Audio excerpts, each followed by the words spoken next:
4 महिलाएं 14 मिनट और 14 लाख के जेवर का है। 4 मिनट 14 सेकंड और 14 लाख रुपए पर। जी दोस्तों, हम बात कर रहे हैं उत्तर प्रदेश के प्रयागराज की कल्याण ज्वेलर्स की, जिसकी मार्केटिंग बड़े बड़े सितारे करते हैं, जैसे कि अमिताभ बच्चन, कैटरीना कैफ, इवन ऐसे बहुत से सितारे हैं जिनकी मार्केटिंग और एम्बेसडर के रूप में यहाँ पर कार्य करते हैं। कल्याण ज्वेलर्स बहुत जाना माना नाम है और उसी शोरूम के अंदर 4 महिलाएं आती हैं बिल्कुल अच्छे सीधे सारे पोशाक में और अपने साथ बच्चों को भी लेके आती हैं। बड़ी सादगी से अंदर घुसती हैं और घुसने के बाद सेल्समैन से कहती हैं कि आप हमें कोई सोने चांदी के अच्छे आभूषण दिखा दीजिए, और वो उन्हें आभूषण दिखाना शुरू कर देता है। लेकिन यहाँ पर महिलाओं की जो तीखी नज़र रहती है वो हैरिंग पैड पर रहती है। जैसे ही सेल्समैन पीछे मुड़ता है सामान लेने के लिए, ज्वेलरी निकालने के लिए, तभी उसमें से एक महिला तुरंत उस केबिन के अंदर से हैरिंग पैड निकालती है और दूसरी महिला को पकड़ा देती है और वो उसे अपने आंचल में छुपा लेती है। बताया जा रहा है कि हैरिंग जो पैड है वो कम से कम 15 से 16 लाख रुपए तक की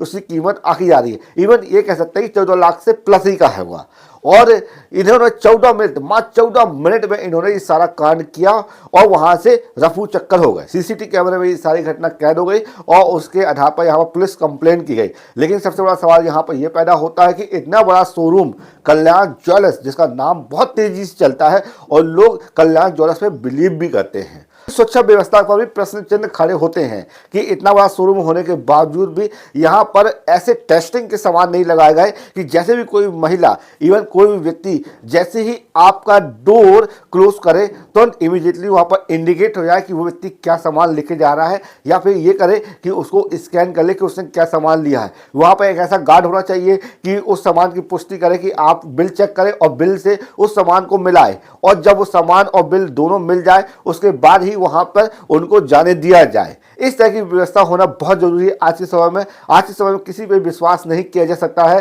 क्योंकि आजकल लोग चोर इतने ज़्यादा शातिर हो गए हैं, इतने ज़्यादा दिमागदार हो गए हैं कि वो अलग अलग परिवेश में आते हैं, ऐसे सीधे साधे भोले भाले बन के आते हैं कि उसको जज करना बहुत मुश्किल हो जाता है। इसलिए हमको खुद ही सावधानी रखनी होगी, कुछ ऐसे ऐसे उपकरण लगाने होंगे टेस्टिंग के तौर पर, जिससे कि कोई व्यक्ति जब घुसे तो उससे समझ में आ जाए कि वो व्यक्ति क्या लेके जा रहा है, उसके पास क्या क्या सामान है, और जब वो निकले तो क्या लेके वो शोरूम के अंदर से लेके आया हुआ है, क्या क्या सामान का उसने बिल लिया हुआ है, सारी चीज इंफॉर्मेशन उसके सामने आ जाए और पूरी बॉडी स्कैन कर ले कि बॉडी के अंदर उसने क्या क्या सामान रखा हुआ है, और जाते समय भी और आते समय भी, और उन सब चीज़ों का मिलान किया जाए, और जब सही हो जाए सब चीज़ तो उस व्यक्ति को जाने दिया जाए। इससे चोरी से बचा जा सकता है, नहीं तो ऐसी चोरी होती रहेगी।